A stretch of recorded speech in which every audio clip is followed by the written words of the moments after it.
All right, we are hopping on the 45-degree back extension machine to do, a lot of people want to look at this and say, oh, we're working the obliques.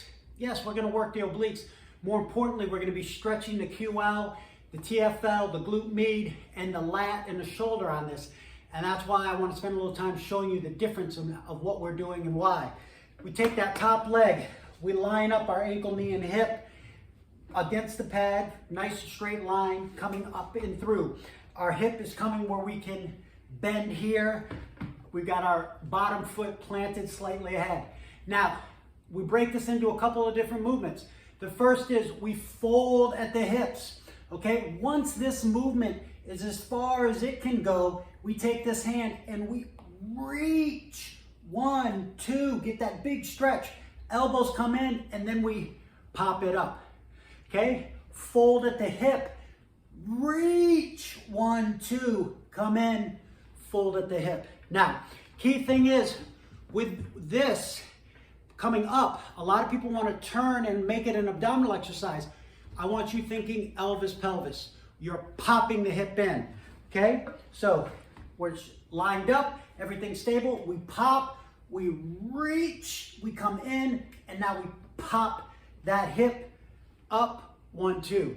Now, let's say that's too much. You're not strong enough. You're working through something. That's why I put this ball here. We can get that stretch, tighten everything up, and then maybe we need to come out of it a little bit, or we need to use that arm. A great little progression if you need to back off a little bit. If we want to kick it up a notch, we take a dumbbell. Doesn't have to start off being heavy. Take a nice little 2.5 pounder. We come into the stretch, then we reach and let it take us. 1, 2, come in and up. All right, now, again, not looking to use a lot of weight, quality of motion, quality control, and range of motion, and making sure when we're coming up, we're not turning, we're hipping, using the muscles to come this way and activate. Coach, I don't have a 45-degree back extension. What can I do? Jump on the ball, all right? So, same setup as on the 45-degree back extension almost. We want to drive that heel into the ground, ankle, knee, and hip all being lined up. Big changes, this foot is going to be out in front a little bit, roughly 90 degrees. We want to get that planted. Our hip is going to be on the ball.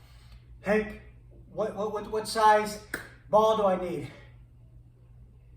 I can't give you a straight answer because there's so many variables that go into it. Bottom line is this: use what you've got and make it work. All right? For most of you, that's going to be a 65-degree centimeter ball. There's going to be pluses and minuses, but you basically want to find a ball that's got a little bit of give to it, and you're going to line up your hip on it, okay? The lower you are on the ball, the easier it's going to be because you're shortening the range of motion. The higher you get on the ball, the harder it's going to be because we're going to increase that range of motion. A really fully inflated ball up high, it's going to be hard to stay on. But play with it, see what you got. But the exercise itself, we're going to line that up as best we can.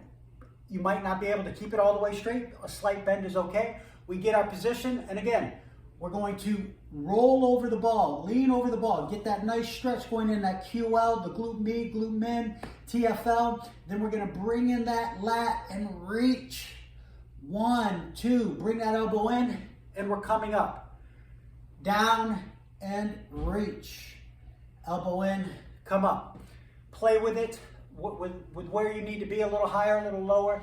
Key thing is getting into this elongated stretch, activating the core, and bringing that musculature back up and through. It's a great way to, I like this mostly as an active stretch, right? And we're not looking to get big, strong, hold a lot of weights, but really get that tissue back to elongating and being activated in an elongated state, allowing it to relax a little bit. All right, so back extension machine or the ball, either way, get to work.